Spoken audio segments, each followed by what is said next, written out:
Hi, honest discussioner here. Meet Dennis Polus, PhD. He described himself as a retired physicist and an active philosopher. He is the author of God, Science, and the Mind, The Irrationality of Naturalism. Available on, actually I can only find the first chapter on his website, can't really find anywhere to buy it. Link in the underbar for those that are interested. He numbers his videos and references them as such, so it should be easy to keep track of where his errors are. Shall we get started? There is a growing acknowledgement that the problem of consciousness is a hard problem in the sense that the standard methods of science provide no traction in dealing with it. Thus, the range of application of scientific laws may be limited when it comes to the mind. Why might this be so? The answer becomes pretty obvious when we reflect upon it. As we have seen in previous videos, knowledge results from an interaction between knowing subjects and a known object. In doing natural science, we don't care about the knowing subjects, we care about the objects in nature. As a result, we fix on them and abstract away both the experiential interactions and the knowing subjects. As a result, we have objective, observer-independent data on the objects of our interest, namely the objects in nature. However, when we turn to the mind, which is the core of human subjectivity, we have no data, because our method has been specifically designed to filter out subjective data. This is a major contention of Dr. Polus, that science just flatly ignores subjectivity. Now, a very quick search shows this is entirely untrue. The study I found very easily was Camentini and Tong, Decoding the Visual and Subjective Contents of the Human Brain. This was back in 2005. It's been out for about 6 years. This is science directly addressing the subjective contents of the brain, decoding them even. Dr. Polus can no longer claim that subjectivity is always removed from the dataset. This study, the subjectivity is the dataset. It is exactly what he asked for, yet in the comments section of this video here, I've pointed this out to him several times, and he still dogmatically asserts that science hasn't found diddly yet in terms of subjective data. Camentini, I hope I'm pronouncing that, and Tong's study had people look at one of 8 different types of stimuli, and by going off the results of the fMRI, they were able to tell which of the 8 the subject was subjectively perceiving. I think the last line of the abstract says all that needs to be said, really. Quote, "Our approach provides a framework for the readout of fine-tuned representations in the human brain and their subjective contents." If that isn't enough, you also have Dr. Cruse of Cambridge University, who says, quote, "Recent developments in neuroimaging techniques can provide a measure of levels of awareness that these, and he's talking about brain-injured patients, may retain. Also adding that this overcomes the necessity for patients to produce detectable movements. We are now able to measure subjective awareness simply by looking at the human brain." So, Dr. Polus, are you prepared to admit that science does in fact deal with subjective information, and that it is in fact possible to decode the brain and figure out its subjective contents? I want you to directly address that if you could, please. Now, if you still disagree, though, please say why. Because while cognitive science has a good and improving model of brain function and neural data processing, it has no model whatsoever for our awareness of the data the brain does process. Instead of a model, we have the promise of a model. This is a promise that goes back to Thomas Hobbes in the 1600s and has yet to be fulfilled. It is the promise that sometime in the future, or perhaps in the end times of the naturalist faith, science will develop a model where brain function results in awareness. I made this point to Dr. Polus in the comments section, one he never got back to me on. Christians have been promising the imminent return of Jesus Christ for about 2,000 years now. That's over 5 times as long. Shall we then discount that as a possibility? Going even further, though, Hobbes may have promised a naturalistic model centuries ago, but we simply didn't have the tools back then. We still don't really have the tools yet, but the ones we do have are getting closer and closer. And while we don't have a full model yet, we've only just begun attempting to build this model and solve Charles' problem. We've been at it generally for only a few decades, really, and technically it's only been 15 years since Chalmers first proposed the hard problem. We should expect to have solved we probably shouldn't have expected to solve the most difficult problem of neuroscience in that amount of time. I mean, it isn't like we haven't made any progress since then. Yet, as David Chalmers has pointed out, not only is there no model, there is no progress toward a model. Huh, that's weird. I mean, 15 years isn't a ton of time, but zero progress? Huh, wasn't really expecting that. Well, this seemed strange to me, and I couldn't find this anywhere in Chalmers' work, so I decided to email him. Within a half an hour, Dr. David Chalmers, Professor Chalmers, who is possibly one of the leading experts on consciousness as far as I can tell, got back to me in email format. Hi, I don't think I've made the zero progress claim. I think we've made minor progress around the edges, both in the science and the philosophy, in getting clearer on various issues, in understanding various strategies for reductionists and non-reductionists alike. Now, he does go on to say that we haven't had a major breakthrough yet. That is not anywhere near the same as there not being any progress at all. Given that most of the research out there isn't directed at solving the hard problem, we shouldn't really expect to get a major breakthrough in this amount of time.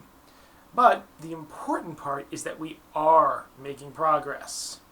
To say that since we don't have a full model, you can insert your entirely untestable model is ridiculous. So isn't it better to have a provisional model which accounts for all of the data than a model that accounts for half the data and an unfulfilled promise to account for the other half of the data at some time unspecified? You see, Dr. Polus makes the mistake of accusing an incomplete model of inherently being inferior to his complete model. What matters is whether there is actually any evidence to support either. I'd argue that the evidence actually goes against his model, which is what he calls the two-subsystem mind, or as I like to call it, dualism plus. This is his model to provide free will to the masses, and it is golden. Naturalists argue that human intentions can't control motions because motions are completely determined by the laws of nature. While this might be true, it begs the question because naturalists assume that the laws of nature are the same as the laws of physics. But of course we know that they aren't. The laws of physics are simply approximations to the laws of nature. Since the general laws of nature and human intentions are both intentional, might it not be possible for human intentions to modify the laws of nature? If this were so, our intentions would operate in the intentional theater of operations and not have to exert forces on atoms and molecules, but simply perturb the laws of physics. Is there any evidence to show that this is possible or that it actually happens? Years of parapsychological research have shown small but statistically significant psychokinetic effects. Dean Radin and Roger Nelson reviewed 832 experiments by 68 investigators in which subjects were asked to control random number generators, typically driven by radioactive decay. They subjected the results to meta-analysis, a method for combining data from many experiments. While the control run showed no significant effect, the mean effect of subjects trying to influence the outcome was 32 in 100,000 cases. The odds of this being due to random variation is 1 in 24,000. Radin and Diane C. Ferrari analyzed 152 studies of dice throwing by 52 different investigators involving 2,592,817 throws and found an effect size of 7 per thousand. The odds of this being due to random variation is 1 in 2 times 10 to the 73rd power. Thus we can be confident that the mind can exert intentional control over the laws of nature, with the effect being about 1 part in 10,000. 1 part in 10,000 doesn't seem like a very large effect. However, the brain contains 10 to the 11th neurons. Thus, an effect of 1 part in 10,000 corresponds to controlling 10 million neurons. Given that the brain has evolved as a control system, and that the nature of control systems is to use small inputs to control large outputs, this is more than adequate to control our body and behavior. Yes.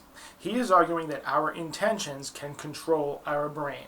This is what provides free will, what lets us control ourselves and escapes determinism. Now, the studies themselves are pretty questionable, but it doesn't even matter. I almost hope they're right. If they are, this utterly destroys free will. If I can control the neurons in my brain, that means I can control the neurons in other people's brains. Polus's answer to this? To contradict himself, saying, affecting is not controlling. So in case you're having trouble following along, I can use my intentionality to control my own behavior. All of my most important life-forming decisions are my intentionality manipulating the laws of nature itself to force my neurons to force me to do what I want. However, 3 or 4 people focusing on one person cannot control their decisions, only affect them. By the way, if you are ever driving with someone you don't like, feel free to grab the wheel and try to steer the car into a tree. They were the ones in control, you only affected it. Still, totally his fault. Of course, the studies he does cite are really questionable at best. The use of meta-analysis to prove a point is actually a bit shady. Usually they're only used to direct further research, and many scientists that have looked at the data see a lot of selective selections, shall we say, of the data. Suffice to say, these are not very solid studies. Feel free to check them out yourselves. I'll put a link in the underbar. There's plenty more to go over, but this has been going on for quite some time now. There's only one other thing I really feel that needs addressing, and that's his video number 15. Today I will be undertaking an extremely hazardous expedition to find what some scientists believe is the most elusive of all possible evidence. Evidence for the existence of God himself. This will be a dangerous expedition in which I will have to encounter deep brush, raging beasts, and other obstacles too great for the human mind to imagine. Wish me luck.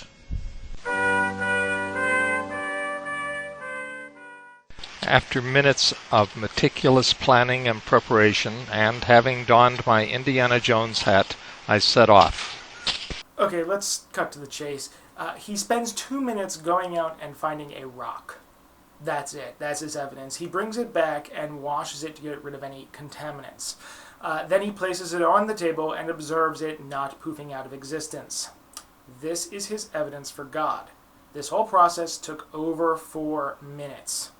Basically, he's taking a page out of Hume, saying that past experience doesn't dictate the future. Just because every time you let go of a rock and it has fallen to the floor doesn't mean the next time it won't just float to the ceiling. He points out that we need a law to conserve laws, then a law to conserve the conservation laws. He says that to avoid the infinite regression we're seeing here, we need a law that conserves laws and also itself, and this fits the description of what we call God. This is incredibly bad reasoning. There is nothing about what he says that suggests this self-conserving law has to be conscious. This is like finding a glove at a murder scene, randomly finding someone who the glove fits, and then accusing them of the murder. This in no way points to God or anything even remotely conscious. Have a nice day. Honest Discussioner, out.